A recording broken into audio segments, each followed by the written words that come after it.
welcome back to part 2 of our discussion about Jack White and all of his projects. So Ryan, why don't you take it away? What do we got here? We got Raconteurs, Broken Boy Soldier, came out 2006, featuring Jack White himself, Brendan Benson, Jack Lawrence on bass, and Patrick Keeler on drums, one of my favorite drummers. Yeah, he's an awesome drummer. Yeah, this album had I like Jack Lawrence's bass too. Yeah, I like his Jack bass playing. Lawrence's bass playing is insanely good. This album was, pretty polished up in terms of, Jack White doing something with more than one other person. So he didn't write all the stuff? Him and Brendan Benson co-wrote the songs. So Brendan at the time, I believe, was still living in Detroit. Jack Lawrence is of the Greenhorns. Patrick Keeler's of the Greenhorns. So I think they kind of poached them for this record. And to me, this is probably the best move Jack White could have made during this time in his career. 2006, the White Stripes are still around, sort of, right? But all of a sudden, here comes this new band with him, proving like he can play nicely. Yeah, with other people. Yes. Yeah, so he was doing everything from, the kind of like singing that he would do in the White Stripes to like harmonies now, different kind of guitar playing. He abandoned the airline guitar, that he was playing in the White Stripes for, I don't remember what he was using, Gretsch or some kind of big body guitar, for the most part. And it showed another side of him while it was still kind of on the same wavelength as the White Stripes, being rock and roll. I thought, like, wow, like now you see Jack White like not having to carry all the weight on his shoulders. So this is the album that had Steady As She Goes on it, right? Yes. The one song there. One. Was it? Yeah. That's the first Broken album. Boy Soldier had that on it? Yeah. It had Steady As She Goes, I thought that was on the Level, Broken Boy Soldier. Broken Boy Soldier is one of my favorite songs that he's ever been a part of. Like, I love that song. Like, that song to me is the jam. To me, that's the best song on that album. I gotta listen to it because I haven't really listened to the album that much. My Blue Veins is on that, right? What is it? My Blue Veins. My Blue Veins is on that record. It's I the like last that one song. too. Yeah, I like that one a lot. Level is good. I didn't like Steady As She Goes. I just cannot stand it. Why? Because it was on the radio? No, I think... No, I'm just that's it. The only reason I say that is because like that, it's in every movie. Yeah, that you ever it's see? the one that everyone knows, Yeah. So I mean, I just didn't like it. I just didn't like the song. There's something about it. There's a really good version of Level on YouTube that you can find. It looks like it's in their rehearsal space or something. I would highly recommend. Yeah, I don't mind that song. That's a really simple. But Broken Boy Soldier, I think, is the best, and I think My Blue Veins, Yeah. or My Blue Vein, or whatever. My Blue Veins. I hear a lot more when I did listen to that record this past week, just trying to prepare for today's discussion. I heard a lot of vocal harmonies and stuff on that record, which I didn't hear as much on the earlier, on the White Stripe stuff for one thing. But that was the thing that stuck out the most was the vocal harmonies. I think it's interesting that sometimes I can't tell if it's Jack White or Brendan Benson. Me too. It's like I would be like, oh, Jack, wow, that sounds so much like Jack White, and then you realize it's Brendan Benson singing. You're like, weird. Yep. Because I never was really into Brendan Benson before this. Yeah. I'd always see him like doing like 89X stuff and things like that, but I didn't know who he was. I thought he was from Canada. For some reason, I thought he does Canada. remind me of like someone that would be from. I thought he was. Is he from Canada or not? I have no idea. I don't think Look it up, Jay. Fact check us. What's that? Yeah. Brendan Benson. Brendan Benson Is he from Canadian? Canada? I thought he was from Ontario. For some reason, I like the dodo bird in that. Right here. Right there. Yeah. That's a dodo, right? Looks like a dodo bird, right? Yeah. That's Australian bird or something, right? I don't know where they're from, but they're extinct. They didn't fly. Damn. It has like a gerbil next to it or something. Gerbil. That was probably like in Darwin's book or something. So he's an American musician. Okay. So I don't know why I thought he was from Canada. So what do we think about this record? What's this whole? You know what? Because I don't have much. I can't really speak too much about it because I probably know the Broken Boy least Soldier is about one of it. the greatest songs ever written. Ever. I don't know, but I mean, it's probably in top 100 songs written for me. Yeah. I think that's a good song. No, the drumming is incredible on that song. Who plays drums on this? This is a guy named Patrick Keeler, originally of the Greenhorns.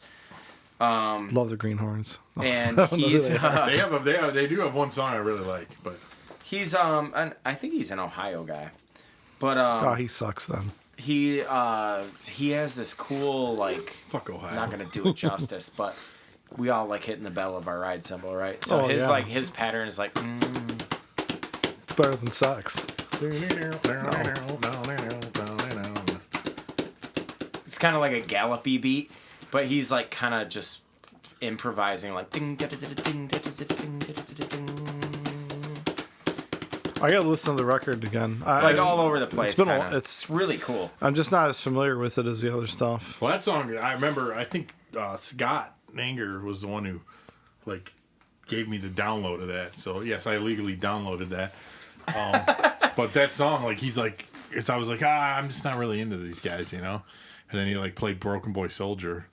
And I'm like, shit. It reminded me kind of like, because it has like a Middle Eastern kind of vibe to it. Yeah. It reminded me of like Tea Party. Remember that band? Yeah. Like it has that kind of like vibe, you know. And I used to like them a lot back in the day. So it just kind of reminded me of that. And I was like, wow, this is cool, you know. Yeah, Steady As She Goes didn't really grab me when it came out. It was like, it was all popular and everything. Yeah. I just didn't really care for it as much. And I think because of that, I just never really bothered to listen to the rest of the record. And that's how I was. So. I couldn't. I tell you, like I had it on one time because I would listen to Broken Boy Soldier, and then like Level was cool because I liked the beat and stuff. But after a while, it got tiring to me. And then at one point, like My Blue Veins came on, and I was like, oh shit, this is a sleeper track on there. Like this is a really good song, you know. Had a great sound to it. Had kind of like an open space with it, you know, like it felt open. That's where they compress the shit out of the room mics on the drums. Yeah. So every time they hit like a cymbal, it would just, they must have like set the release to infinity. Yeah. So it would just be like, and you all hear the, under the track, like you hit a ride cymbal, it just went on forever because they like, must have set the release a certain way where it just grabbed everything. You know, sounds great though. It's and the way the cool bass approach. is like going like doom, boom, boom, doom, you know, and stuff. Like it's kind of like there's space in between there. That's a good. It's a good tune. But that was about all that did. Now the next record. Here's our segue into the next record. Was the one I liked. This takes us to Consolers of the Lonely. 2008. Okay. 2008. This record featuring the same people on it. Interesting enough, you don't see this very often. I think. I could be wrong. I'm just seeing this for the first time, but they show the band on the artwork. Some kind of weird dog and dodo bird. There's the band, right? But if you look here, and we're gonna look at this for a second. If you look, all of you out there in podcast if you land, look here, take a look at it, guys. Yeah. Can you see what I'm talking about?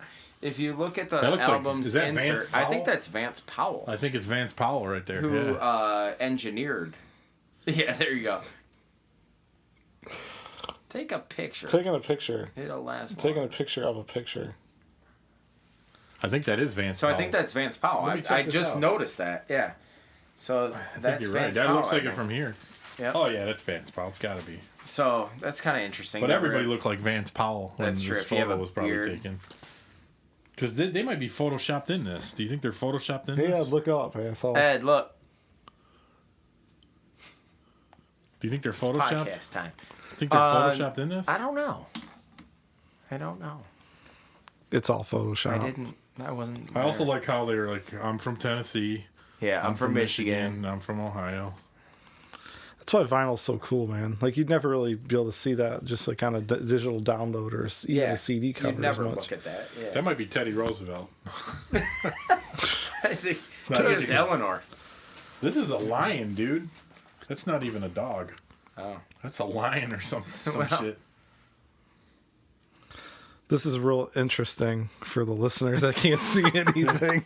Well, they know the album. Go on Amazon and look up the album. Go cover. buy the album. Look at it as we talk about it. Look at So Ed's this looking stuff- at the dodo bird. I mean, this is a good time to talk about like the fact that all this stuff that we're talking about is like all this music that he's put out, whether it's his own stuff or part of these other bands, is all like translates really well to the vinyl format. I mean, this is the kind of stuff that you can just put on your turntable and just let it go for a while, man. Like, just the visuals, the sound, it really translates well on vinyl.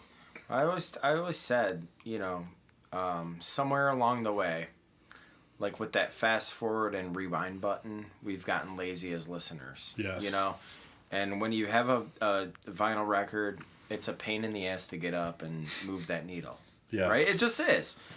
Whereas, the remote controls and everything that exists now, it's really simple to skip to your favorite song. So I think that has contributed to people writing 2-minute songs. People want to hear the 2-minute pop tune. Well, it's and not they even want to move on to the next 2-minute pop. But it's not even the 2-minute pop tune. It's just write one 2-minute pop tune, and that's all you need. Yeah, but I mean, you know, there's no album format anymore. Like an album of like 22-minute tunes that are all good is cool with me too. I was listening to White Blood Cells and just had it pumping through these big speakers like a year ago or so. I was just cleaning the basement up. I just let the whole thing go. I went to the turntable one time to turn the side over. Yeah. I'm like, dude, this is great. Like, this is just just leave the whole thing on. It's I don't know. I just think that his music is really good for that format. This is a good album. Yeah, you want me to leave this with you? I'd love to check it out. Yeah, it'd be cool. I'll leave it with you. Oh, you don't have this one, Jay? No, I don't have any of the Raconteur stuff. Oh yeah, you'll like this album. Salute Your Solution was the here. popular one on that. I mean the radio hit, I think, right? Yeah, not Jesus. I would check out. But I mean, first track. I'm not saying that's a good song. That's another one that's in like every movie, like every Yeah, teen Salute comedy Your and stuff, Solution. Yeah. I would check out definitely. I mean, check out the whole record, but "Consolers of the Lonely," the title track. That's a good is the tune. first track, and that's awesome. That's the one that's like boom. Yeah. Boom, boom, boom, like kind of. Yeah. Yeah. Yep. Yeah, it's cool groove. That's cool, man. And then When You're Old Enough, girl, maybe when you're old enough, Yep. you realize that you're not so tough. Whatever. So this isn't just Jack White writing all this stuff It's and gets in Brendan other bands. Benson and Jack White, It's a co-writing thing. Yes. That's cool, man. Yep, and They take on lead singing duties and stuff like that. Like they trade them off. I thought I brought you another one. Didn't. Okay. Yeah. So Consolers of the Lonely was 2008, 9? Yeah, Somewhere to around there? 2008 it says. Okay. Right after Icky Thump. But man, just looking at the discography of what he's done, it's like Jack White was a busy guy, dude. Like He was, You look man. through even when he wasn't recording, or even when he wasn't releasing records. He movies, produced right? that Loretta make a Lynn movie? record. Yeah. He got a Van Leer Grammy Mouse. for that. Van Leer Rose, sorry. Yep. Yep. Which, Which so I mean, also featured Patrick Keeler on drums of the Raconteurs and Jack Lawrence on bass. So that makes And sense. the guy from the Temper Mill. Temper Mill. Dave Feeney. Yeah, Dave He Feeney. won a Grammy Yeah. on that one too. I've seen that Grammy. Yeah, live. for his So the next year, 2009, is pedal steel playing, Pretty right? cool. Yeah. Whorehound. So Whorehound Dead is Weather. the shit, as we That's a talked great about album. earlier. Allison Mosshart on vocals, Dean Great album. Fertitta of the Queens of the Stone Age. And you I got can't tell the Jack difference Lawrence between again on bass. Allison Mosshart sometimes and Jack White. Yeah, Yeah, there's a that's couple a- times that's I'm like, another one, which like, one is this, yeah. dude? Mm-hmm. Like you were telling me about this record when we did episode 9 on our favorite drum recordings, and Yeah. you had brought up Drums sound great the on that song. What was the record. song? Yeah. That snare is killer, man. "Hang You from the Heavens." Hang You from the Heavens. So yeah. he was telling me about this, and I'm like, all right, I got to go check this out. So I'm listening to it. I'm like, and I actually just let the album go on the way to work. I'm like, dude, this is like I actually like this better than all of the other shit. Like, I really love the groove. Like, I think that's what it is. It's like from the pretty much the whole album. It's just, I can get into a groove with it. You know, it never stops. Like, there's some really cool. I told you that when the album came out, but you don't listen to I don't remember, dude. I don't. Old Eddie. Old what does he know? I don't remember anything about that though. I don't know what it is. Like, I remember you probably telling me about it, but I don't ever remember giving it a listen. I don't think you did. Yeah. I think you're like, oh, no, man, I'm just not into it. So I have on here... really like how we argue about music all the time. Well, hey, you know. But see, that's the nice thing is, like, if I would have not gone back to it, I would still not be, you know, knowing what it's all about. So it's cool. So, for the listeners out here that don't know, Dead Weather's on tour. I think it's Raconteurs are on tour with The Kills. Raconteurs, Jack White's voice is done. He says to Allison, hey, could you fill in for me? She fills in for him. He's like, you want to start a band? Yeah, because you're a badass. Cool. So then they start Dead Weather. Basically, like, no pressure. Just go in, record some songs, see what happens. They come out with Whorehound. Whorehound, if you remember, is a candy. No. Horehound. It's a small, like, shitty, think Bitto Honey era candy.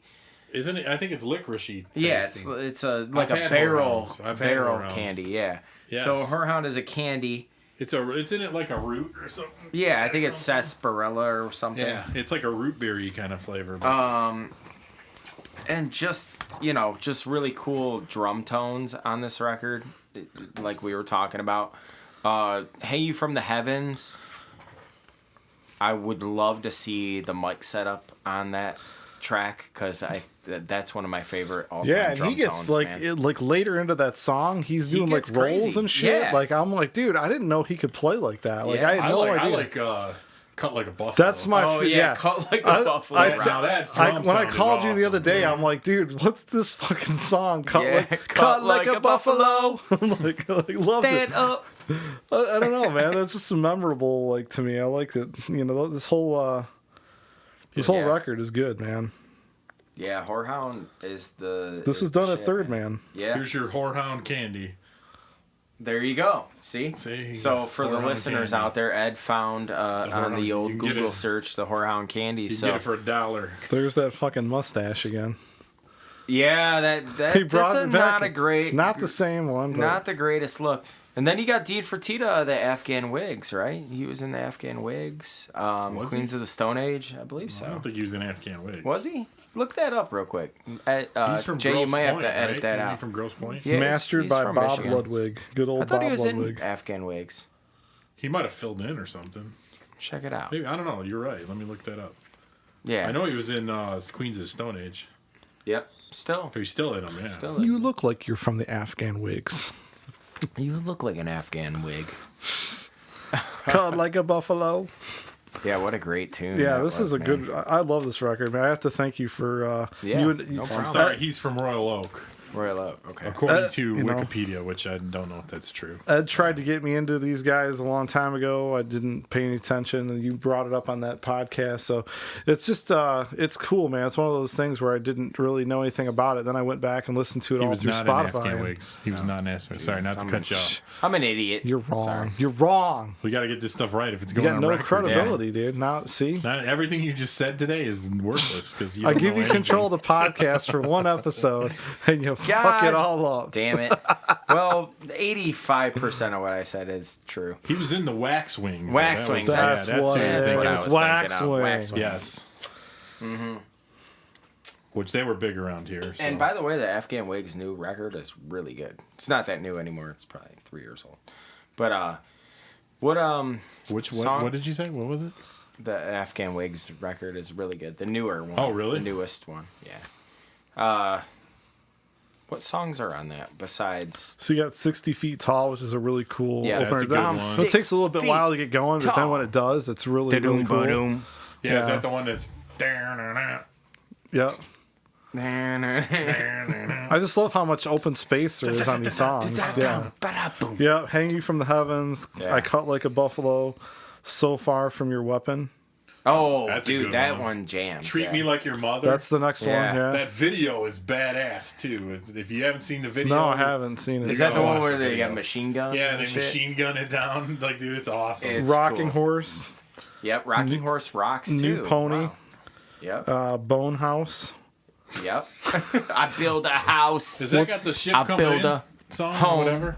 My no. ship comes in. Yeah, that does. That's on is this, it? yeah. Will I need more water? Yeah, will I need? That's It's a like the good- Yeah, last that's song Will or There Be something. Enough Water is the Will last there be song. enough water? Yeah, That's this one it. has Three Birds and then No Hassle Night. Yeah. Yeah, this is like front to back a great record. Yeah, Yeah. I love this Great thing. record. I got it at Dearborn Music and I put it on and just front to back. I'm like, this whole thing is like Yeah. awesome. That album, like for me, would be one that I would like want Put to up play, there. want to be a drummer because of it. You know, like Yeah. I just really like the drumming on it. Yeah, And when you I see had they no- released like at the same time it came out, they put out all them like they put a bunch of live videos out on like YouTube. And I remember just like watching him play in like these small clubs and playing his set that's like everywhere with that big. Yeah. It's like a 26 or 28-inch kick, and Yep. he's sitting on like the old school drum stool, and Yeah. I think he has 2 snare drums that he was using. He had a marching snare and a regular snare. Yeah, and And it's he like did 3 toms, I think, on each side, because he's obsessed with whatever, the 3 thing or whatever. The symmetry of the kit was, represented. that makes sense. Yeah, with, okay. So he had a snare, 2 toms, snare, 2 toms, whatever. I don't know the exact configuration, but everything was revolved around the number 3 again. And he wanted everything to look really cool. So he laid out everything really low so you could see him. Yeah, Because right. he's the singer, half the time. And he's the drummer. So he wanted Yeah. everything really low It's way low, so you too. could see him. Yeah. Is it Everything was level. Like there's no tom Yeah, it's up like it here. almost is like his, Everything's like this. his like just throne flush. too is like level Yeah. with the snare. Like it's like all. Yeah. So he's like sitting above everything, you know. Yeah, everything's really just like Low. and he's a tall dude, so Yeah. What is he? 6'3" or something? I don't know. Is he really? He's big. Yeah, he's really tall.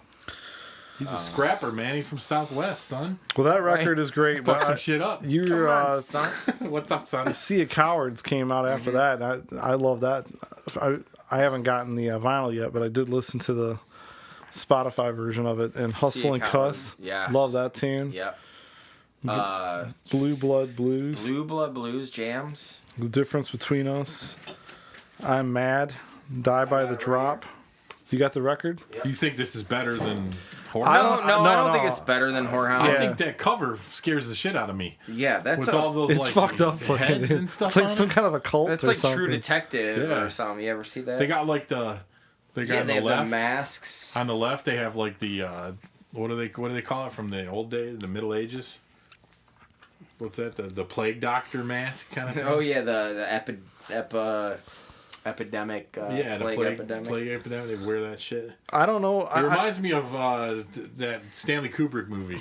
That's Tom Cruise fucking and Nicole scary. Kidman. That thing is scary. Oh, Talking yeah, about yeah, your face thing. Yeah, exactly. Wide Awake, or is that what it's called? Eyes Wide Shut. Eyes Wide Shut. Yeah. Okay. So this on it, I would say one of the best tunes is Gasoline. Yeah. Okay. I like actually all these tunes. I like Old Mary. It's the last song on the record. It kind of reminds me of like an old Tool. Like remember when Tool did that thing on like Opiate or Undertow, where it was like at the end it was like some weird like Maynard was like talking crazy like Disgustipated or whatever. It was like a song after Like the remember hidden track. CDs? Yeah, I did that. Yeah, and it was like song. It was the Yeah. 69th song or whatever. 'cause Yeah, Old 69, Mary. whatever. Old Mary reminds me of that because it goes. It's like a prayer, but it goes, "Old Mary, full of grease," and then it goes into like, like just some weird like prayer that. But is it like about a car or something? Like that's the name of his car. I have no idea. Old Let me see Mary, full let me of see this grease. bad boy. Your heart stops within you. Just weird. Dude, the back covers is it's scary, scary as the as front, hell. dude. Yeah, it's scary. If that pointy hat fucking thing came in my room, I'd be shitting my pants.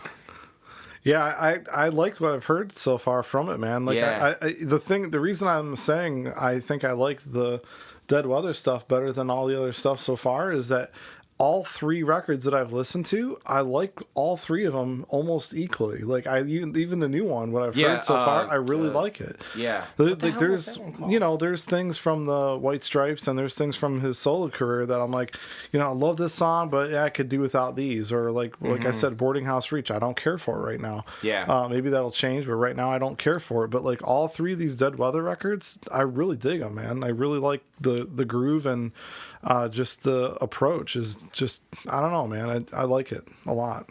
This cover on this is like very David Lynch.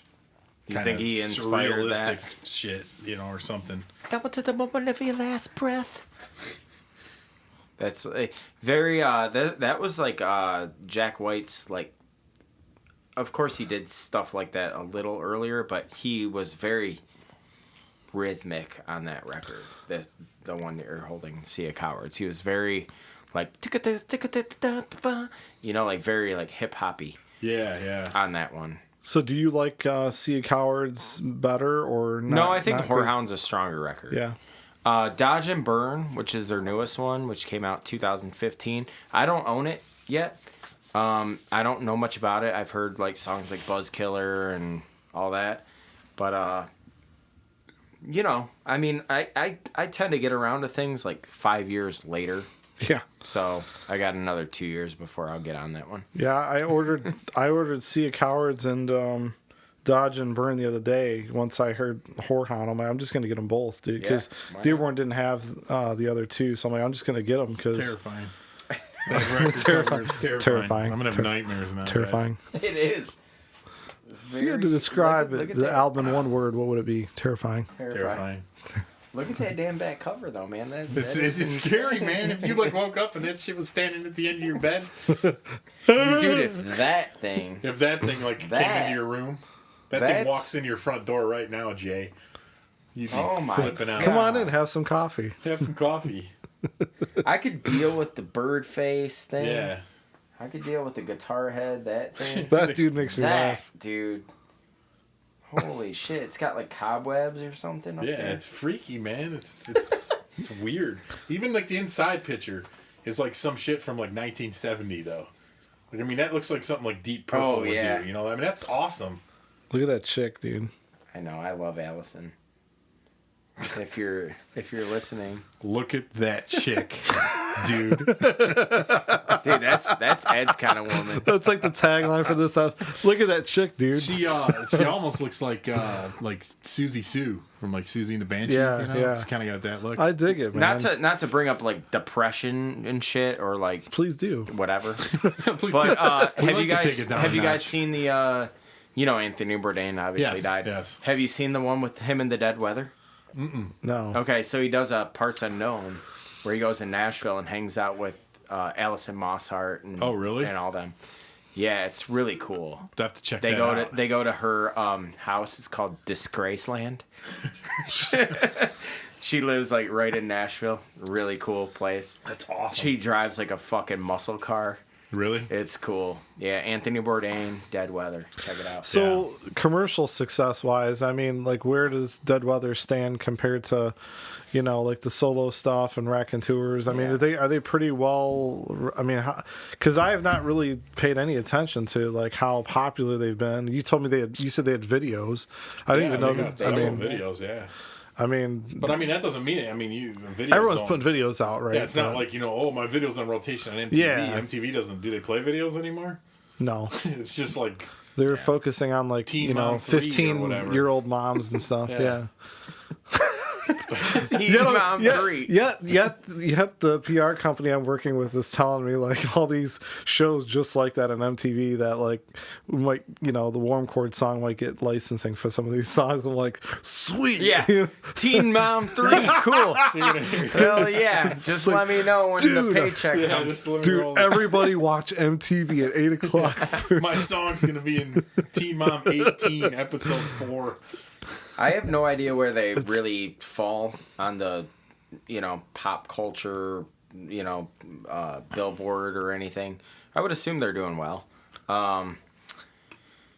Well, it's just you only hear their about last tour. When were they last here? I mean, I don't even know if they toured for. Oh yeah, they did. I think they toured for the 2015 record, Dodge and Burn. But that record to me felt like it was like Jack was probably bored. Like, let's all get in a room real quick. Let's do a record. Yeah, I'm bored. It just seems like he's. gourd. I mean, he's so always. I nailed my foot to the floorboard of my Ford. That's Eminem. You know. Okay. Why is he rhyming all this? Because he's Ratso. But, yeah. But Ratso, I'm not sure. I mean, who cares, right? No, I was just curious. Well, I know like Yeah. this tour now. He's playing Little Caesars Arena, right? On the solo album. Or did he play? I think he already without did. the cell phones, yeah, baby. He did. Yeah, he has the cell Put phone them damn bags now. phones away. They're all getting those bags, though. Are they now? Yeah, I saw this thing about it. Chris Rock started that shit, really. From what I Yeah, well, understand. some company came out and said, "Well, here, we'll just put these in these bags and you lock them up." And I wish I would have came out with that bag. I know, idea. no shit, man. Some stupid ass bag that now you're a billionaire because you came up with a cell phone locking bag. Yeah. I get it and I don't get it. That whole thing. I think you should be disciplined enough to watch the show. Right. Not be on your phone texting. You also are like, if it's not a free show, if I'm paying money, I should be able to do whatever I want it to show. Yeah. Within reason, without harming other people. His argument is that it is distracting to other people. His argument is that I like you said earlier, like I depend on the crowd. I read off the crowd. He even goes as far as to say like I even feel like the arena has a key to it. Like the place I play, like the crowd has a key, and like it tells me like what songs to play. Like he doesn't have a set list, so he just goes off the crowd. He goes, if everyone's looking at their phones or holding their phones up in the air, it's just like I'm not getting anything from the crowd. Like a comedian would be like, I'm telling a joke and no one's reacting. He's like, okay, maybe I don't tell that joke. He's like, but if no one's paying even attention, how do I know it's because it wasn't any good or just because the crowd's not paying attention? I can't read them. So. I would say to Jack White, and I don't want to burn any bridges because maybe one day. Maybe he'll take you on tour one day. Yeah, something like I'll be his guitar tech or something or whatever. But his butt wiper. No, I would say to him like wipe his butt. I'd be the ass wiper. For hey, I'm Jack union White's, scale. Yeah, I'm Jack White. Hey guys, I'm getting 500 a night. I'm getting 500 a night though, because that's union scale for an ass wiper. Ass wiping. But I would say to him, like, what did you do back in '99? Of course, technology wasn't the same. Hold up your flip phones. How did you get their attention, man? How did you figured some things out to where you captivated the audience. And if you're working against technology, you're working against this. Like I go up every day and have to teach a goddamn class for 8 hours, 7 hours a day, whatever it is. Kids have nothing is more entertaining to kids than Instagram and Snapchat. Totally. I have to find a way. Right. Find a way to. I can't. Right, and you don't have the ability to say, "Give me all your cell phones," because then it's like personal property. Then all of a sudden a cell phone gets stolen, and I'm it's an liable. $800 cell phone. Right. So you better find a way. You're more than capable. You have all the time in the world. That's what you do for a living. Find a way to where these people are more interested in you than the goddamn phone in your pocket. But the problem is, I think, with the phone, and I saw this at the last concert I was at. I saw Minus the Bear at the Crowfoot. So really, it's pretty small venue, but probably holds 2,000 people or 1,200 people, something like that. And I mean, everybody's it's like distracting because everybody's like wants to film it. Right, everybody wants to take photos, so like you're gonna watch that that whole show at home or something, right? Like you're gonna go back on your phone. On top of that, not only are they doing that, then they're taking selfies of themselves and shit. So like people are walking in front of you and they're like snapping selfies, and you're like, come on, like pay attention to the show. But I mean, I would get on, I would like maybe send a photo and post it and say, here. But it's kind of like in the old days when they'd say like no cameras. Right? Like, I mean, it's like... No flash photography. Yeah, why? Because it's like, one thing, it's disruptive to the others around you. So, if somebody's saying it like, oh, I don't want it because you're not paying attention to me, it's like, it's kind of like, well, grow up. But if they're saying like, I don't want it because it's a distraction to everybody else, and I want to, like I'm giving you a performance, and it doesn't require you distracted by all this other outside stuff, but I think that's a more valid point. Yeah, I mean, Chris Rock did it because he was testing out material, and he wasn't ready for, everybody to be hearing it yet because he didn't know what he was going to keep and what was working. Which is just like when you go to a concert and they go, you can't bring that video camera in here, you know, because you're going to sell this as a bootleg, It's like they want to control like that. And like now we've gotten so lax that like everything's on video. I mean, a cop pulls you over, you're videotaping them, Yeah, I mean, you're on camera, search me Yeah, right. And it's like, I mean, it's there's a point like, 15 years ago we didn't necessarily have to worry about that, Like us as like independent artists playing in front of 100 people or whatever, like pull out your phone. Yeah, pull out your phone. Yeah. Like, please put this all over the internet because I'll take any viral videos I can have. Yeah, I fall off the stage. Yeah, exactly. Whatever. And I always saw it. I mean, there's always been artists throughout the years that were like, I don't care if you take pictures, take pictures at. Like, I remember, like, Sloan, that band was one that, like, you could be front row taking pictures. I mean, everybody had cameras and, before the cell phone time. But, I mean, we'd all be taking pictures, and they didn't care. And they'd autograph your pictures after if you wanted to and stuff. I mean, they were just like one of those kind of bands, like, you want to videotape it, whatever, we don't care. I'm never going to be the one that says, you should put the phones away, because I'd be a total hypocrite. Because when Guns N' Roses came, like, since we were like 12, like, it was always been one of my like dreams to see them play live, and finally got to do it. I took out my phone, I recorded all of Night Train, just because I wanted to, because like, I was here, like, I may never get to see him live again. I wanted to capture that moment, and I caught myself, instead of just taking like a 10-second clip, I'm like, oh my god, I got the whole thing, and I did watch it back on my TV because I thought it was cool and stuff, but I probably could have just did like a 20-second thing and put it away. Yeah, a little clip. But in the end, though, it's like you're paying. It's not like these concerts are free. $200 right? Like, you're paying $200. It's like, dude, if I want, like, it's take almost a damn like, video. Why if I can't I want take a to. video for my personal use for this? Yeah, Like, I mean, it's like you're not like, I don't agree that they should be able to bootleg it and stuff. But now that everybody has phones, you're not gonna sell a fucking bootleg or something when everybody's there's 100,000 people that just videotaped it. I'm one person ahead of you. I'm a foot taller than the guy that you were standing by, so I got a better view. I mean, it's like it's still it's for your memory. Low bowl, baby. Don't buy the guy from row 3's shit. It sucks. I mean, I understand like where he's coming from, because it is really annoying to like. Obviously, even when we're playing our little shows, you look out and you see people like fucking texting. You look down and just like texting. It's like they're unengaged. They're there's nothing you can disengaged. do about it. Yeah, there's nothing you can do. But I feel like the world, like I would say like 75% of people now are probably going to use their phone at least one time in between 5 minutes a show. Yeah, I would say 5 minutes a show, you have 75 people, or 75% of the people in the attendance using their phone for something. But his demographic of fans is also not the same as like going to like a Taylor Swift show where you're talking about like 16-year-old girls that like have to like put every living moment that they have online, where you're talking about dudes like us that are going to the show and we might go snap a picture like, oh yeah, cool, check out where I'm at, I'm seeing Jack White.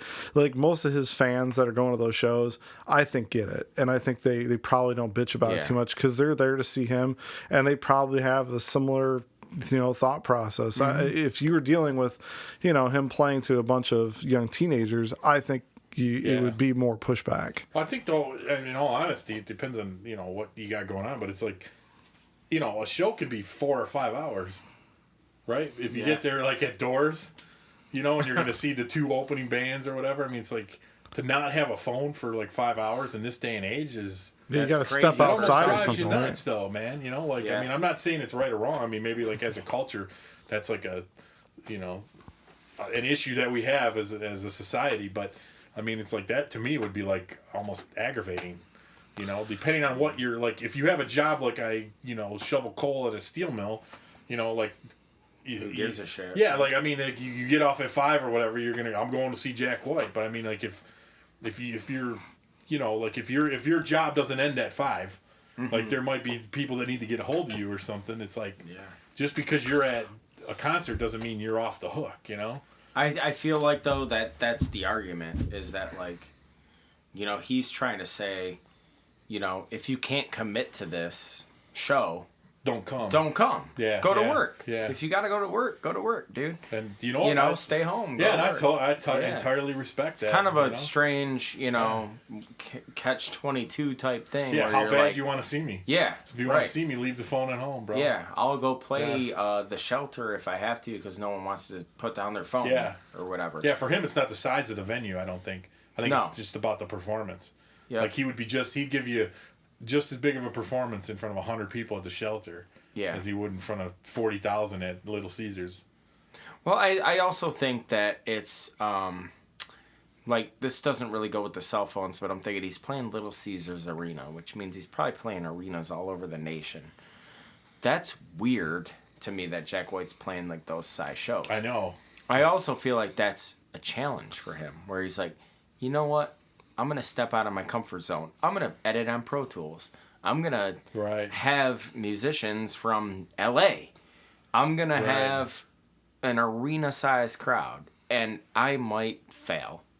Yeah. But fuck it. Because I've already done the 4-track, the 8-track, the 16-track, the St. Andrews, the Shelter, the Fox, the Temple. Right. And every venue around the U.S. and the UK and Europe just like that. What's left? Like Croft was saying, don't do the same thing twice. It's like Bowie, when every time he would do something, he'd be like, oh, I really like that. Then he would do an album that was completely different. Yeah. I mean, there's a lot of musicians like that. I mean, the same thing, we can bitch about. We don't want to go into it today, but like Metallica, I mean, we always talk about, oh man, if they could just do another Master of Puppets, or if Megadeth could just do another Rust in Peace. But you just had to put out Saint Anger, didn't you? Or people would bitch about the Black Album, or, whatever. But the thing is, these guys, like, they have to play these songs how many damn times? Like, they're going out and doing all this stuff. Like, I don't think Jack White, like, wants to do another White Stripes record. Or if he's he's doing his solo stuff, I don't think he wants to do Lazaretto Part 2, I mean, so I doubt very highly the next record he puts out is going to sound anything like Boarding House Reach, thankfully. But But do you think that, like, him moving to, like, the arena size stuff, like, loses fan base? I mean, do you think, like, there's certain people that, like me, I don't really go to arena shows. Yeah. I mean, it would have to, like Metallica's been playing arenas since, like, Master of Puppets. I prefer to see him supporting Ozzy and all that crap. I'd prefer to go see him at the Fillmore, but you know what? Or St. Andrews or something. Yeah. But dude, like, I mean, maybe I'm the right person to ask because I've never seen him play live yet. I've never seen him play live. I wasn't into his stuff until like the last 5 years. So would him playing at Little Caesars Arena stop me from going to see him because I got to be with 20,000 other people? And I didn't ever envision his music, appealing to that kind of a crowd and being in that environment. No, I wouldn't. I'd still go because I want to see what it's all about. Like, from what I understand, he hasn't really changed his approach no matter how big of a place he's played. He still puts on a really good show from what I hear and does the same type of thing. Now he's just... it's just, you got to watch it on the Jumbotron or the... Yeah. or with binoculars to see what he's doing. Right. But maybe it'll sound, really cool. Yeah, I mean, the sound in all these places has gotten so much better than, like, 20 years ago when I saw, like... But you and I, Ed, went and saw the Foo Fighters at Clutch Cargo's in '97 or whatever. Okay, Color and the Shape tour. Yeah. And there was, how many people does Clutch Cargo's hold? Less than 2,000 people. Probably like 1,500. Okay, 2,000. So maybe. We saw them at that point. Now I'm going to see them for the first time since then with my wife in October at Little Caesars Arena. Really? Yeah. Paying way, way more money than what those tickets cost back in '97. I bet you we paid $12 or something. I still think every ticket costs $20. Yeah. I know that the show is not going to be as intimate. It's not going to feel the same. but I look at it as, okay, this is just going to be a different experience. It's going to be a grander experience. It's going to be bigger. It's probably going to be more pomp and circumstance and all that kind of stuff. But like, I don't know that I'm going to enjoy it any less. So I don't know. I don't know. I mean, like, so that's like where you and I differ, because like now I probably will never see the Foo Fighters again, because I don't have any interest. Venue size. Yeah, I don't want to pay $300 for tickets or $100. I don't even want to pay $100 to see them in a venue. Then, if I wasn't front row, I don't want to see them. Right. And even that I don't want, because you're still like looking way up to them and stuff. Like. If I like it enough, I don't care where they're playing. I'm going to go. I mean, I think that's the thing. I don't like for them me. enough. So. Yeah. Well, so you're not. You're not really. They were like my heroes on those first 2 records, and then they just they kind of lost me. Yeah. Well, with Jack White, though, I still think that it would be a fun show to go see, even if it's at a bigger place. I mean, for me, I've never seen him play live, so I want to go at some point. So you're going to buy tickets? No, I don't know what he's... Then I shut think up. he already came. No, that's what I'm saying. It already happened, right? Yeah, I think he already... Yeah. No, but if he was Okay. coming soon, I would go. I Build would a go. time machine and go back in time and then buy tickets, and then I'll believe you. I need to get like to 1.21 gigawatts or Yeah. something like Right, exactly. 1.21 gigawatts. What's wrong a with bolt the of Earth's lightning. gravitational pull in the future? Why is everything heavy? It's heavy, Doc. There's that word again, heavy. Oh my gosh. All right, so let's talk a little bit about the solo career. What do you got on the solo career, Mr. Jack White? So yeah, Expert here. 2012 came around, and the album Blunderbuss came out. Number 1, too. Was it number Both 1? that and Lazaretto debuted at number 1. Wow, no shit. On Okay. what, the Billboard? Yeah. Like what, rock charts or? Just from what I read, it was Billboard. I didn't say just the rock. I mean, he's beating out Justin Timberlake and shit. That's Dude, crazy. it's ridiculous, man. He's been winning Grammys crazy. for all this shit too. Really? I don't know. So- I don't pay attention to Grammys because I think they're. Well, scam. I'm just saying. I mean, it just I don't, Yeah. I think they're really they're pay bullshit. attention to the Grammys. What, you have a problem with Jethro Tull being Until on you win Metallica? one, and you're like, that what you're motherfucker, trying to say? Grammy Win one, Award yeah. winning Ed Sertage. I just find that That's it's right. funny I'd that like it on my resume, but I still don't put much stock in them. yeah. I don't know. I still find it odd sometimes that his music being not the cookie cutter, auto-tuned to hell, beat detective, whatever. Like that music, Yeah. that music is getting that much critical acclaim. I just find it odd, I mean, it's alternative music, and those are the kind of things he's winning for. But it's just funny to me because that's just not where music is today. I mean, people still dig what he's doing despite how cookie Well, it's cutter all it's elected, gotten. right? I mean, don't they elect the? I think it's the or people. elected's not the right word, but not the board, but like the people are part of the part recording industry of or the whatever. industry Yeah. elect the They winners. they say, oh, here's what we think the 5 albums should be, and Yeah, here it is. they select it. Yeah, won 12 Grammy Awards with 33 nominations, and both of his solo albums have reached number 1 on the Billboard charts. 33 nominations. Jeez, But part of that is, not bad for a kid from all the Southwest production, Detroit, producing, dude. and all from that a stuff. family of 10. Yeah, 10 of 10. That's crazy, man. Good for him, though. I'm not knocking. I'm not either. I'm not a hater at all. I'm not knocking the Grammy thing. But I just feel Blunderbuss, it's like winning an Academy Award, like an Oscar. It's like, how is this shit not a little bit rigged? Oh, thank You you. know? I didn't know I was going to win. Yeah. Right. I had no idea. Let me pull out my list of thank yous. Yeah. And I just like to go through.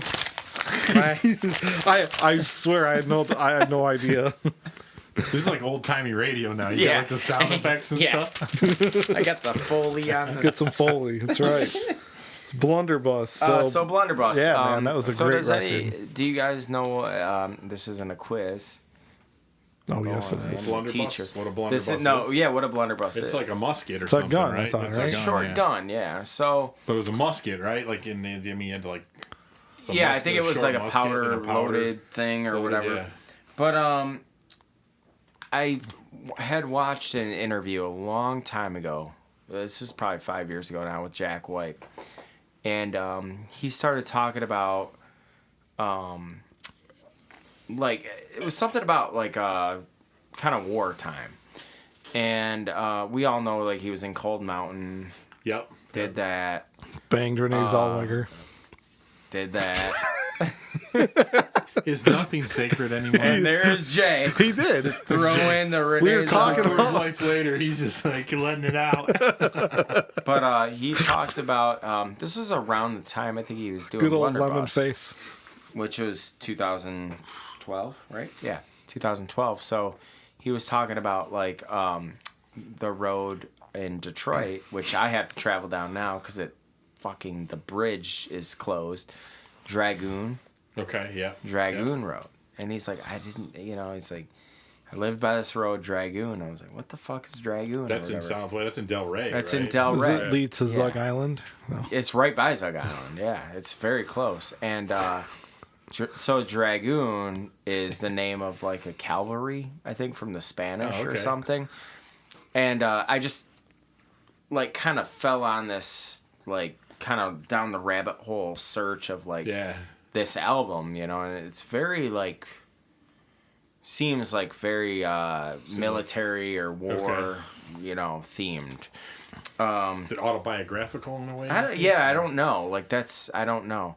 And it's a country album. I would consider it a country record. Really? Yeah. I'm not familiar with it. I've only heard like a song or two off of it. I love this album. It's Really? next to Distill and the Dead Weather stuff. This is my favorite. This is my favorite solo one so far. I like Lazaretto a lot, but I like certain songs off of it. But when I listen to Blunderbuss, like I noted, 16 Saltines, That's Love definitely Interruption, a rock song. Hypocritical That could have been Kiss, a White Stripes song. I'm Shaking. The video for that's true. cool. Country album, I'll say. I don't. Loosely. I mean, that's cool if you hear that. But I'm Shaking was a cover, right? It sounds like it, but I don't know that it is. You got the album with you? I have it. I actually have. Do you have it with you? No, I've got it. I'll hand it over if you want to take a look. I want to look at it. I know the cover. What's the significance of the cover art with that raven just or his crow face or on whatever? it, isn't it? With a he's got crow that on his crow. arm or something. If you look at it from a distance, it looks like he's wearing like this weird cloak. Yeah, he's then, got like, like I a go, cloak yeah. on his head, right? No, I think this is like hair or something. I don't know. Let me look at it. Weird. I don't know, it always like this one was another one that weirded me out. That's Lazaretto, isn't it? There's both of them. Oh, okay. I just took them both Oh, out. okay, gotcha.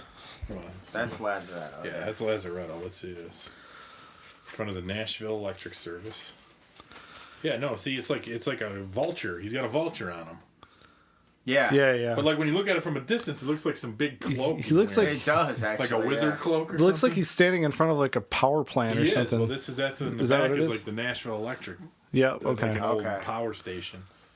Do you notice like with the solo stuff, like all the solo stuff and it's all this bluish tone. Yeah. It's Very again, dark. It's the branding again, dude. Yep. It's Yeah, I like genius. this. I mean, I like this. I like his artwork on his stuff, man. I mean, but like that's awesome looking too. Yeah. But that's a everything, great like, cover. if you that watched- suit is badass, dude. Yeah. if you watch him play like any of the Tonight shows that he does and stuff, like when he plays it for Kimmel or Fallon, like it's always this blue lighting. He's wearing like either some light blue suit or like it's all specific to his look, dude. Yeah. He's got a theme to everything. Well, it's interesting. The insert.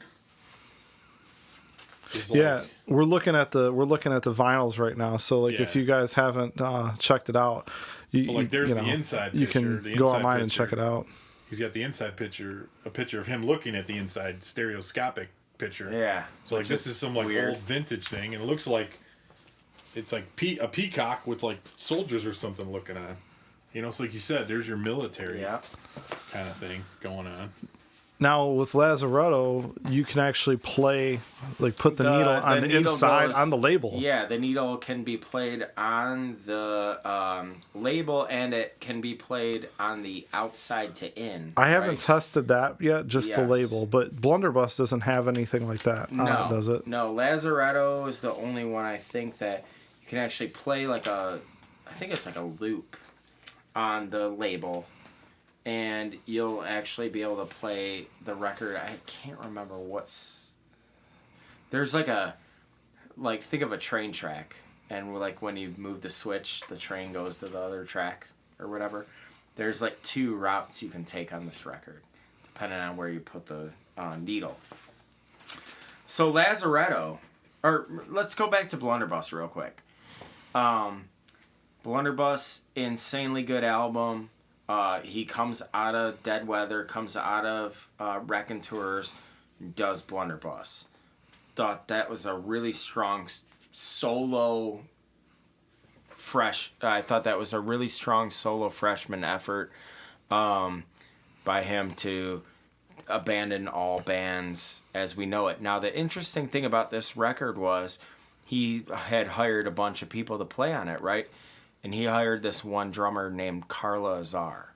Carla Azar's from a band called Autolux. Girl drummer. Mm-hmm. Fucking phenomenal drummer. Traditional grip. Always. I thought he had some dude in the band with him. So he had a guy named Daru Jones as well. Because I saw him play live and it was some dude playing. Daru Jones played on Blunderbuss, I believe, as well. So what he did, he couldn't decide who the fuck to take on tour. Because he had all these people. So he had a girl band and he had a guy band. Oh, that's right. I saw that. Okay. Yeah, I remember reading about that. So he had two bands that he was funding on tour every night. So it didn't matter if you were playing or not, you got paid to play. But his thing was, you didn't know if you were playing that night until that night. That's awesome. So he would basically be again like the I'm going to feed off the crowd kind of thing. Yeah. Like he probably would decide like, oh, I think fucking this is, girl band tonight. Yeah. Let's do it. And he said like, these people would just, they wouldn't know. You know, they'd be like sitting around like, am I playing tonight? He'd be like, I'll let you know later, or whatever. And That's then awesome, like, dude. He'd be like, all right, fuck it, guy band, let's go. You know, like, and just keep these people hanging, you know, but then he'd compensate they're getting paid. both. They're like, okay, cool, I'm playing. But I mean, it keeps them like on their toes, man. You know, like nobody gets complacent. Like, oh, I get to play the same song. Sounds like something James Brown would have done. Yeah. You know what I mean? Yeah, exactly. So like when he popped out of Blunderbuss tour and did Lazaretto, he did that solely with like kind of like a combo of both bands. So he had a girl named Lily Mae singing a lot on Lazaretto. She went out to go do her own solo album on Third Man and everything. She's a violin player, fiddle player. She still plays, you know, with him or whatever. But he solely took Daru Jones as his drummer. He like abandoned Carla Azar, right? I think she may have played on one song. Patrick Keeler may have played on one song for Lazaretto album. That's it. So Lazaretto comes out, which I love. I think that's a really strong one. That's got better than Blunderbuss? I wouldn't say it's better. I just say it's a little more rock and roll. Distinct. Yeah, like there's songs on there like I got three women. Yeah, black, three blonde, women. and brunette, or red, blonde, and brunette. You know, like cool tunes like that. Black Bat Licorice is on there. Yeah, I noted that one and Just One Drink. I like, Just One Drink's really cool. Obviously, Lazaretto's really cool. That's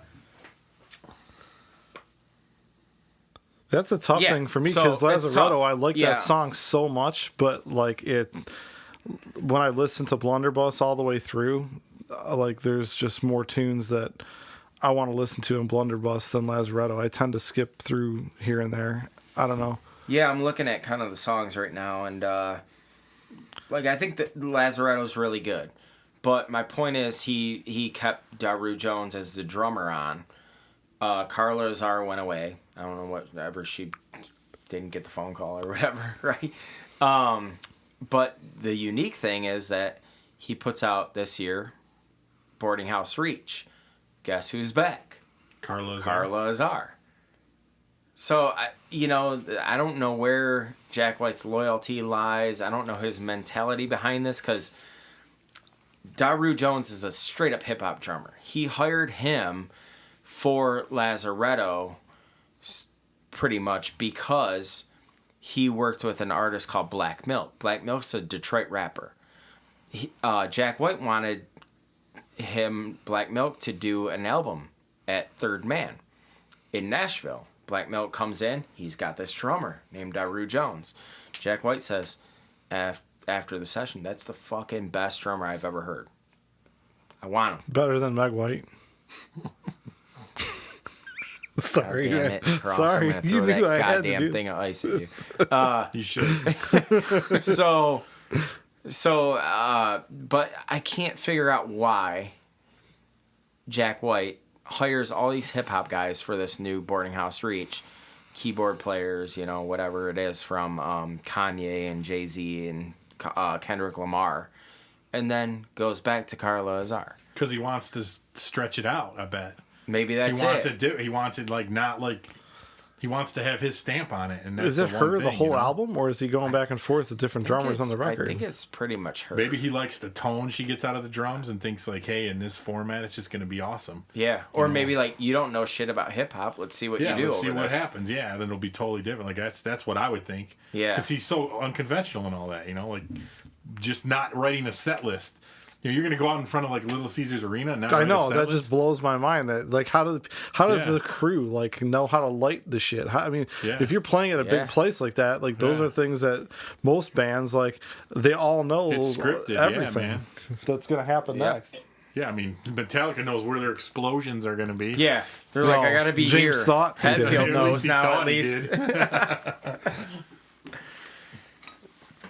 Yeah, it's And then that kind of brings us to black. Yeah, it's terrible. That brings us to Boarding House Reach, which I really haven't sat down with long enough to really make a really decision on if I like it, if I don't like it, or whatever. But I will say this: never thought I'd see Jack White going to Pro Tools. Never thought I'd see the strange kind of tunes that he's doing now, and that's probably exactly what he wants. So.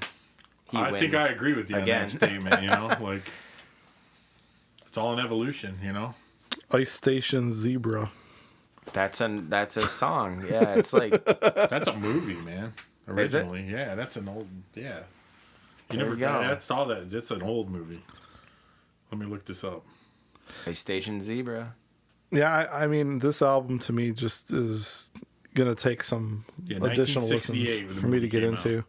I mean, I don't know. I think, to me, I just, I hate to say it's a bunch of noise, but some of these songs, it's just sound effects to me for sound effects' sake. Like, I don't really hear them being utilized, like, as part of, like, the melody. Like, they're not driving the melody in any way. It's just, like, it takes a while for some of these songs to even get going to the point where you can, like, okay, when's the beat going to come in? Like, when's the actual song start? Because there's, like, all these intros, and it takes a while for someone to get into, for some of the songs to actually, like, take shape.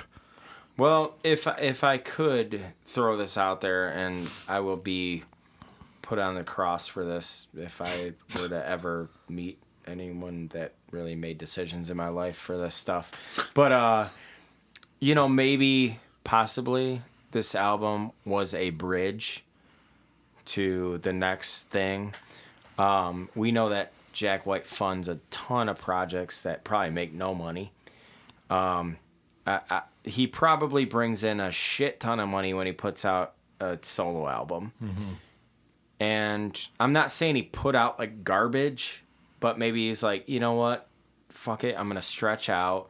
I'm going to try to do something See weird. if I can make a lot of money on it. And make some money, fund my shit. Yeah, right. Keep my businesses going. Keep my Yeah. bands going that are on my label or whatever. Because he ain't getting rich pressing records for people. Right. I'm sure that shit's expensive, man. All that machinery he had to buy and, all that real clean estate. they keep it. And then, I mean, all the employees he's paying to do it. And He's got like 30 people on it. Well, of the interview. I mean, it's not like he's like...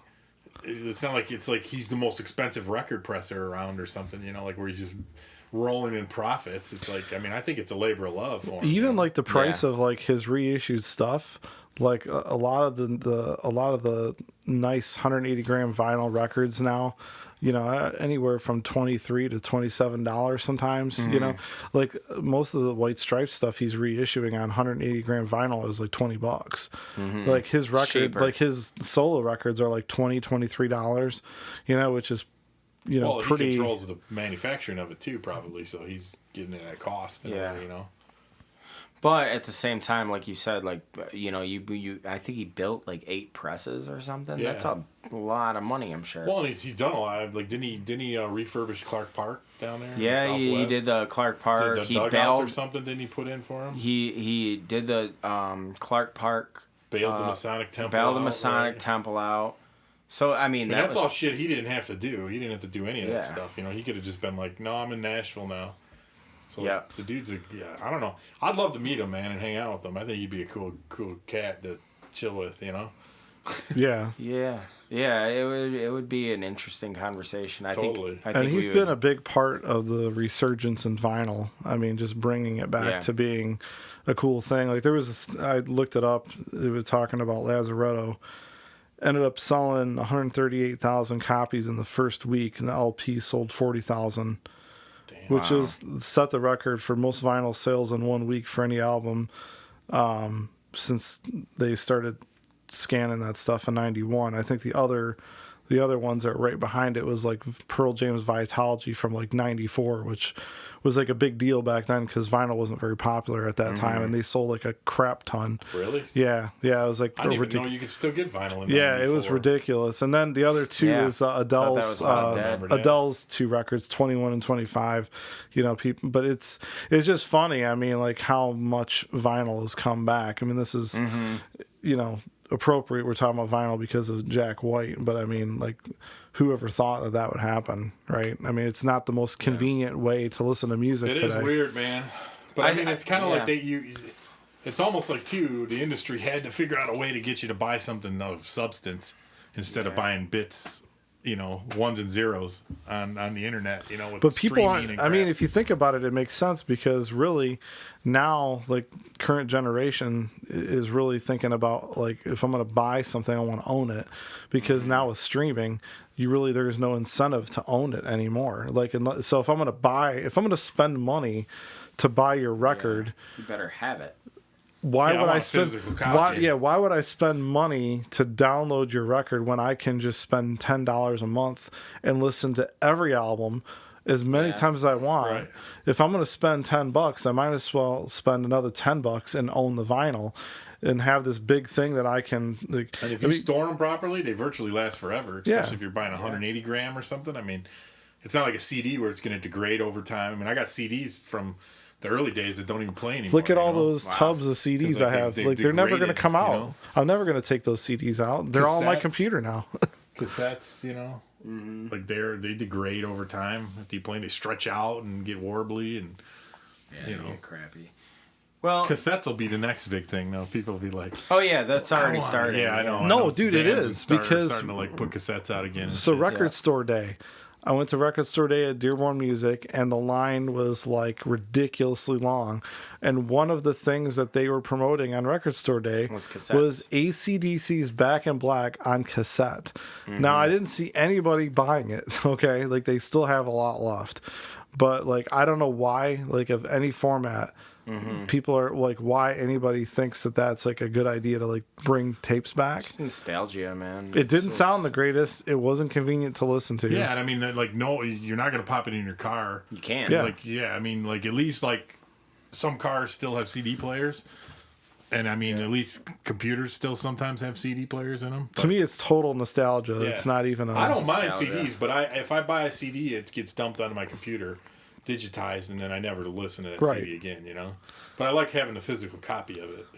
To me, Jack White stuff though is like it is perfect for vinyl. Like we were saying, like you can take and take one of these records, and especially when you're doing things like being able to like put the needle on the label and it plays. Yeah, like so all these weird little things. Like when we used to be when we were kids, we used to talk about how can't you like take this Zeppelin record and like play it backwards? Yeah, backwards and hear him talking about how much he loves Satan. Yeah, I think it was one of the coolest experiences, and this is bizarre, but I think I was still in high school. And I think it was Willie Nelson came out with a CD. I don't know why I know this. And remember how every CD had that secret track at the end? Yes. Well, I don't even know if this is Willie Nelson, to be honest. Okay, I think it is. We're going to presume it's Willie Nelson. Okay. So presume it's Willie. And you put the CD in, and you had to rewind back from the first track, and it went into negative. Really? And his hidden track was before the first track. Yeah, that's sweet. I'm like, that's fucking cool, man. Hell like every other CD, you gotta skip to the Makes last me want to song. know if I got any other CDs that have that kind of hidden track that I just don't know about. Yeah. You know? Hidden tracks are stupid, though. They are stupid. About, that's the dumbest They thing. are stupid. Why? I'd like to know who started that. Like all these albums that we listened to, like from the '90s. You know, like that was like so big. It was like a big thing. Even Nevermind, it was. Nevermind had the first I think 150,000 copies or something. Had Endless Nameless at the end. Like it was like 20 minutes after the song. So it's like if you want to burn, now if you want to digitize that song, you got to edit it out. Because it's not you got like 20 minutes of space. You got to be a damn Stone Temple Pilots Purple had that 12 gracious melodies. Yeah. And it actually hinted at the back cover had the cake with the 12 gracious melodies. And you're like, what the hell is that? But if you listen to it all the way through and let it keep going, it would just bring up this campy song with this, I don't know what kind of music it was, but it was just like this silly song with Scott Weiland singing. Right? I mean... Yeah. Well, it's the same thing as, just like that was a brand new, not brand new, but it was newer technology. A medium that they were exploring. Yeah, we did our own hidden track. Yeah. Back in the day. Yeah, didn't Sonic have some kind of weird... Yeah, we had... I have that somewhere. We had that. We did it too on the tape we released. We had a hidden track. But that wasn't... I had no idea that was going to end up on the tape. So yeah, we were all guilty of that, but you know, in the end, it's just reflecting back on it. You're like, what a stupid thing. You know, it is. Why is that cool? Yeah, it's totally stupid. You know, but I guess that's what they've always been wanting to do. Like, even like Led Zeppelin on was it Physical Graffiti? Like they were in the Run Out Groove. They got Page's guitar like like Bonham coughs or something, and it's like an outtake. Like you hear somebody cough and then. I think Plant goes cough, and then Page goes and it's in the Run Out Groove, but you don't hear it unless you play the Run Out Groove. I feel like there should be, and we've talked about this, Ed, in some way or another. There should be albums re-released with no fade outs. What happens? Yeah, I know. What happens? I know. Yeah, you wonder, what do they just train wreck? Yeah. Do they actually stop do they it? Train wreck? Do they stop? Do they? What happens? Yeah, I know. No fade outs allowed. That'd be awesome. So let's cap this episode with this cool off the top of our head thing and see if we can. If I know you're not great with the names, so we'll help you out. With names, so let's top 5 Jack White records. Everything we talked about from White Stripes. The records or the songs? Records. I figured that'd be a little bit he got 8 records, so I'm picking 5 out of we got 8. You got all the White Stripes, you got the Dead Weather stuff, you got his solo records. So based on what you've heard so far, if you had to take 5 records of Jack White's material and that's it. Okay. What are you taking? So it doesn't have to be in any order. If you want to, you can. Okay. So we'll go around. If see if if you want to do all at one time, we can do that. If you want to go around, well, okay. Go ahead. You first, I'll throw out Distilled as one of my top 5. All right. Definitely needs to go in there. Good one. That's one of mine too. So I'll make that real easy. Cool. Yeah, I'm with you on that one. All right. So we all 3 agree. Yes. That's on our top 5. All right. What do you got next? I'll say Broken Boy Soldiers. That's the Raconteurs, but all right. Main songwriter, whatever. I would not go with that one. I'd go with the Raconteurs, but I would say Consolers of the Lonely. I prefer that one over it. All right. So I don't have Raconteurs on my list, but I'm gonna go with Blunderbuss. That's gonna be my next one. What do you got, Ryan? Whorehound from the Dead Weather Camp. That's one of mine too. So Ed. Yeah, that's right up there. All right, man. so that might be. That might be number 1. That's my number 1 from him. I think. Number 4. Cool. Number 4 for me. I just can't deny it. I gotta go Elephant. I think that's a. Yeah, I got that on my list too. I think that's that's undeniable. Is that the one with Blue Orchid and stuff on it? No, that's Get Behind Me, Satan. I'm bad with names, so you got what one's got Elephant is Seven Nation Army and yes, okay. You got Seven Nation Army on that one. You have God, I'm My brain's thinking. Is that got the one where him and Meg are White both blood singing? cells. Aren't they? Didn't they got one song on there? That There's they no sing? home for you here, be on your way. Yes, the hardest that's- button to In the push, cold, bone cold biscuit. night. Yeah, that's right there. I'm with that one. Okay. Yep. That has the Elephant. Mort Krim sample on it Yeah. too, doesn't it? Yep. There's a squirrel. Yeah. I like that too. I always appreciate. It reminds me of my youth Well, that's watching Elephant then, right? Channel 4 or whatever the fuck Yeah. Mort Krim was on. That's Elephant you're talking? Yeah, Yeah. I'm with you. on All that. right, so we both got Elephant. All three of us have Elephant. So what's your last one? All right. I'm looking through here. I'm gonna go with Consolers of the Lonely, Raconteurs album. I'd say White Blood Cells. I had Sea of Cowards, which is the second Dead Yeah. Weather record. Which I'm not as familiar with those because I didn't get into. I mean, they might be. So I'm kind of speaking off of just what I know. I like White Blood Cells a lot. It was Yeah. really close between that That had and Fell in Love with the Girl on it, which was a cool video. Hotel Yorba. Yeah, I thought Fell in Love with the Girl was the best song on that. I mean, like the best of the singles, you know.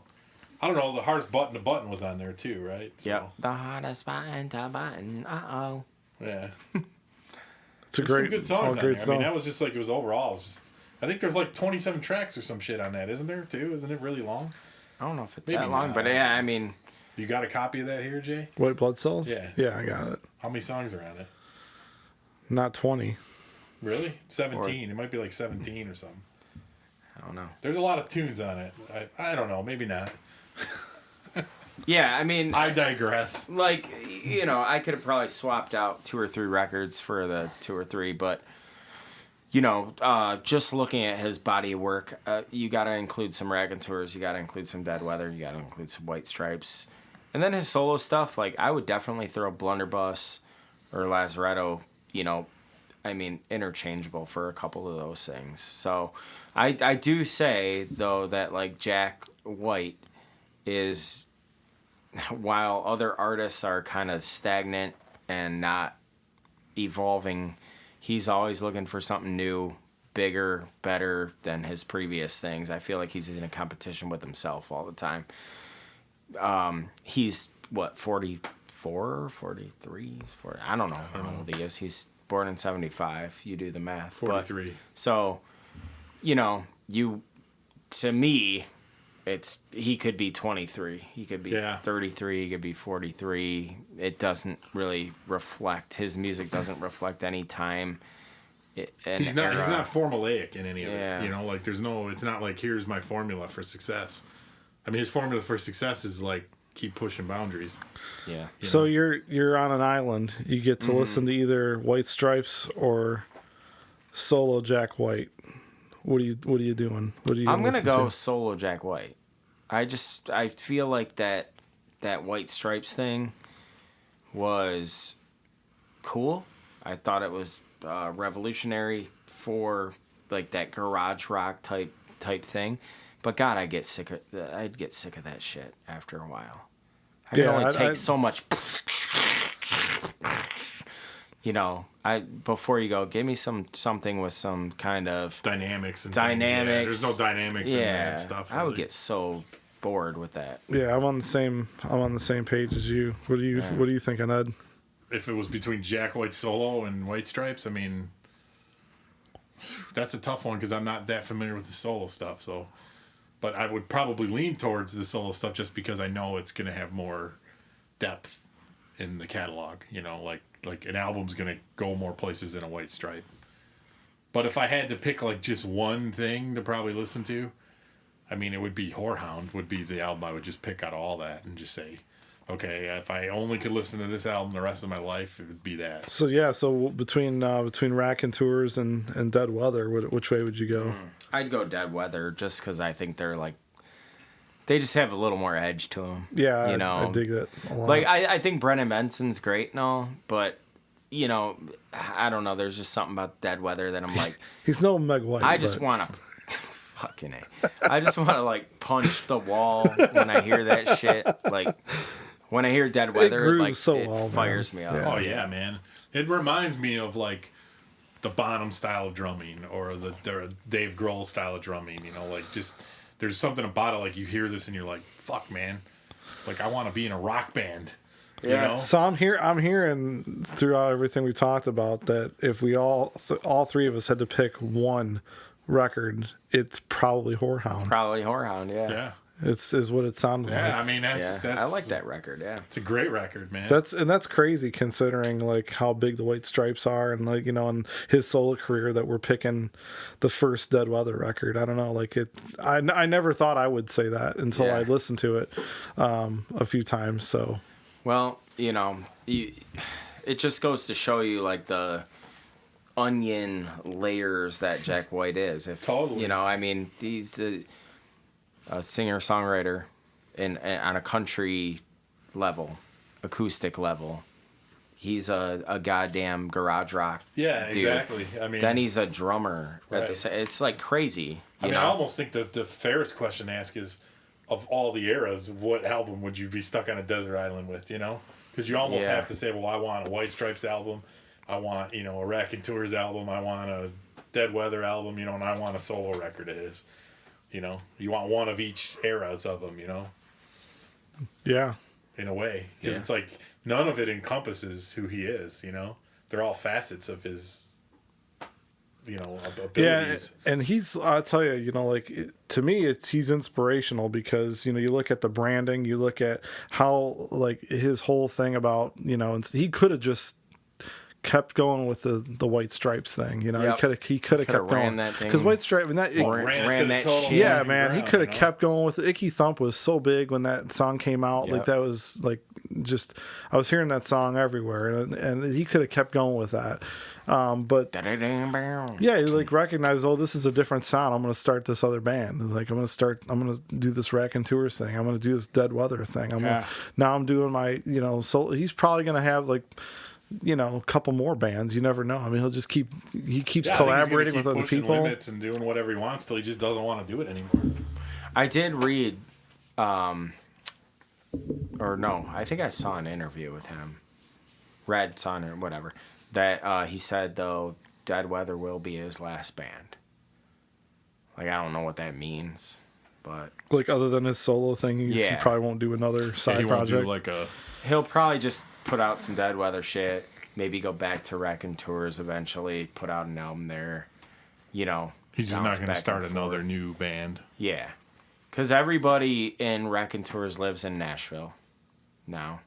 Brendan Benson owns a studio in Nashville. Oh, he does? Yeah, he opened up Ready Made Studios or whatever it's called. Sweet.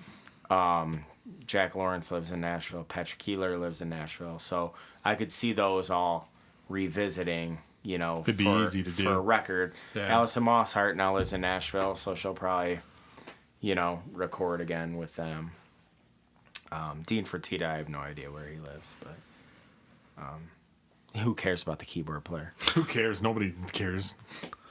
Whatever happened to Meg though? Seriously, like what? Meg White. Whatever happened to her? Doesn't she live Like, does she? You think she even does anything at all with music anymore? You can, if you want to be a real weirdo, you can drive by her house. She lives in the Indian Village, right? She lives in Indian Village on a street, and I know she decorates for holidays. So are you a creep or something? No. Yeah. But Motherfuckers out. If you see somebody in your bushes, Mag, it's Ryan Looney. It's like we used to go to Boynton Beach. Years ago, Greg and I, we went to house. Jackson Smith's birthday party. Right. At Sinbad's in Detroit. Okay. And Jackson Smith at the time was married to Meg White. Right. They're not married anymore? So Greg was like, hey, man, come with me to this birthday. So I'm like, all right, whatever. They're not married anymore? They aren't married anymore. Oh, okay. She divorced him. Or wow. he divorced her, whatever. I But didn't know. I thought they were still that's the only time I ever saw Meg White. Yeah. Ever. I saw her at Art Beats and Eats, like live. up close. Yeah. I never have seen Jack White, I don't think. But I saw Meg White, and she was just drinking a Bud Light, sitting on some steps at her husband's birthday party. That was it? She just looked miserable or something? No, she just looked miserable. bored. So do you think we're ever going to see a White Stripes reunion? No. I don't think so. You don't think so? No. Jack White has said they both have to be broke and like insanely whatever to ever have a reunion. So he's come out and said that. But if I was him, I wouldn't do a reunion. But he already plays White Stripes songs live, doesn't he? Yes. Yeah, he does. But like, so there's why really no reason to do it. Yeah, why are you gonna go back? Right, like. Yeah, it's not like he said, okay, I'm done. Like, you're never gonna hear a White Stripes song live again. Like, he's still playing the tunes, so it's not. Like, there's even less reason to expect it to happen then. Yeah, she's a complete recluse, from what I understand now. So, I don't think you're gonna see her playing anything. So, final words about Jack White. Any last things before we wrap it up? I think that dude is good for the city of Detroit, good for Nashville, and probably has his best work still yet to come. Kind of a philanthropist, kind of a an artist outside of what we consider music artists. Like. The dude thinks, like, outside the hit record and play some shit and put it out. He's thinking bigger picture, like we were talking about. So, that's about it. I think I get the vibe, too. He's kind of a humble dude. Like, he gives props to, like, Loretta Lynn and, things like that, which, how many people are respecting those. I mean, he's kind of brought people like that. Was it Wanda Davis? Is that her name? Wanda Sykes.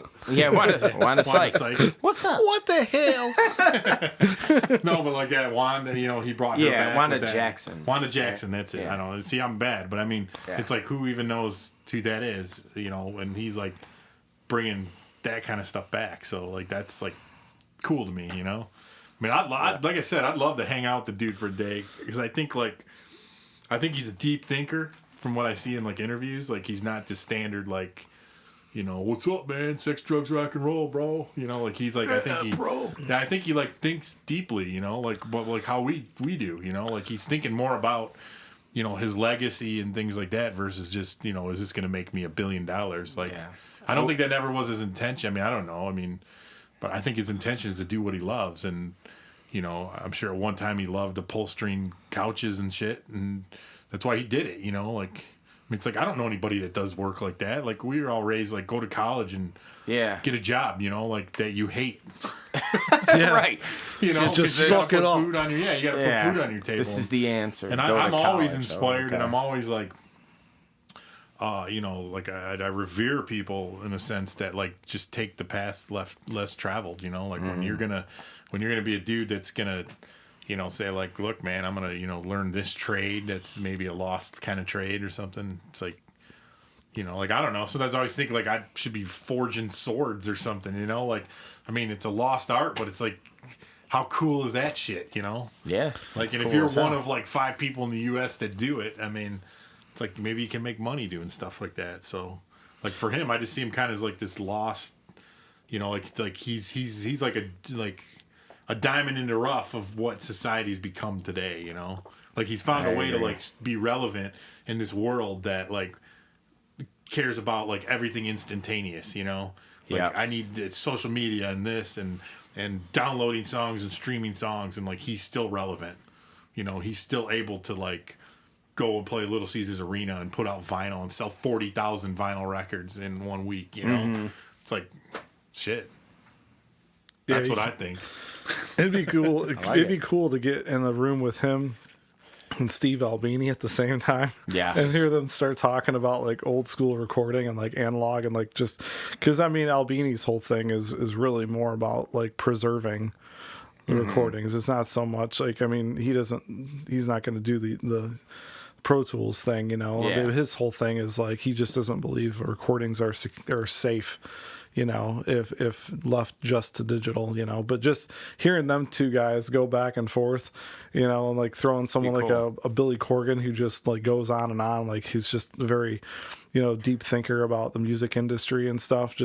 He just seems like a real smart dude, but not so smart to like the point where like you couldn't connect with him on a personal level, So, but yeah, the vinyl thing to me, like when I think of the return of vinyl, the first person I think of is Jack White.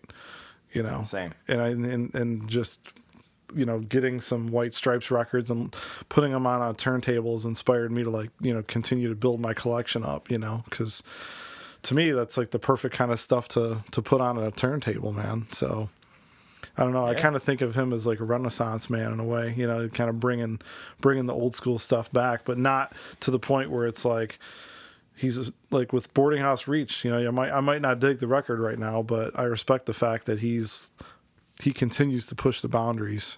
You know, his own boundaries, his own way of thinking is always changing. So it's cool. Yeah, I agree.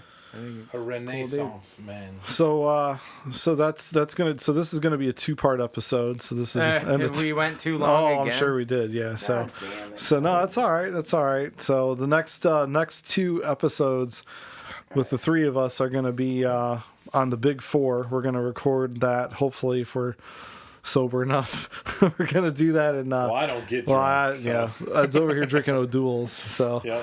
We're gonna do the Big 4, so the Big 4: Thrash, Anthrax, Metallica, Megadeth, and Slayer. Cool. And then we're That'll also be gonna do one on one of Ed's favorites, which is Led Zeppelin. Yes. So I can't remember where I was. one of my favorites too. But Shit, what the hell venue was I? I was at some venue or restaurant or something not long ago, like a couple weeks ago. And you know how you can just edit this out, but you know how you know better than that. you know This how, shit like, doesn't get edited. you know how like restrooms have the sign like employees must wash hands or whatever. Yes. I was in one and it said employees must carve Slayer into their forearms before returning to work. Yeah, That is awesome. That's And awesome. it was like super professional look, you know, it was like one of those things. That's you know? awesome. Yeah, it had a pentagram on it. that's great. I love it. Employees must carve I love Slayer it. into their forearms. I love it. Sweet, man. Well, thanks for leading the episode, Ryan, Of and course. Ed for joining. Hopefully Thanks for having me. It'll be fun. It was fun. Good times. We'll talk to you guys soon. See ya. Out.